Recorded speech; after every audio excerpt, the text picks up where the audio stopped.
روز 3 ماه سال 2023 در شهر بلارتسک جمهوری باشخوردستان روسیه ازدحام عبارت از تقریبا 60 نفر از ساکنان محلی در نزد خانه‌ای که مهاجران تاجیک زندگی دارند جمع شده از بلارتسک کوچاندن و به جوابگری جنایتی کشاندن آنها را طلب کردند. ساکنان محلی دو مهاجر جوان تاجیک را به گپ پرداختند، به دو دختر محلی عیبدار کردند، ولی جوانان تاجیک این را رد میکنند.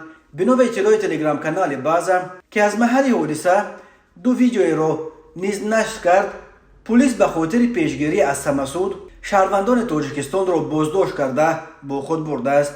بنا به گزارش بازم مناقشه قومی در بلارتسک از آن سر شد که دو دختر محلی به والدان خود شکایت کردند که دو جوان از تاجیکستان با ماشین به نزدشان اومده گویا به آنها گپ پرداختند. پدر یکی از این دختران از ماجرا خبر یافته به پیش آن دو جوان رفته است تا که ناجایز بودن رفتارشان را بفهماند، ولی بحث آنها به زن و زنی پیچیده است و گویا جوانان تاجیک پدر دختر را لطوکوب کردند.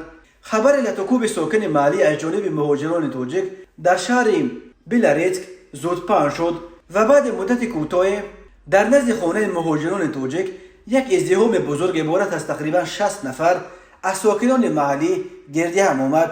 آنها طلب داشتند که مهاجران را برای چنین رفتارشان از بلارتسک بکوچانند و به جوابگری بکشند. متاسفانه مناقشه با راه صلح‌آمیز حل کردن نشد و پلیس مجبور شد که به این مناقشه امر شود. کارمندان پلیس مهاجران تاجیک را بازداشت کرده با خود بردند تا که مبادا مورد حمله ازدحام قرار نگیرند. جوانان تاجیک در جریان بازپرسی گپ پرداختنشان به دختران محلی را رد کردند. به این دلیل پلیس نسبت به دو مهاجر تاجیک در حال حاضر به سبب لطوکوب پدر یکی از آن دو دختر تنها با اتهام اوباشی پرونده جنایتی گشوده است. بنا به اطلاع وزارت کارهای داخلی باشخوردستان حال پلیس به تحقیق این قضیه مشغول است.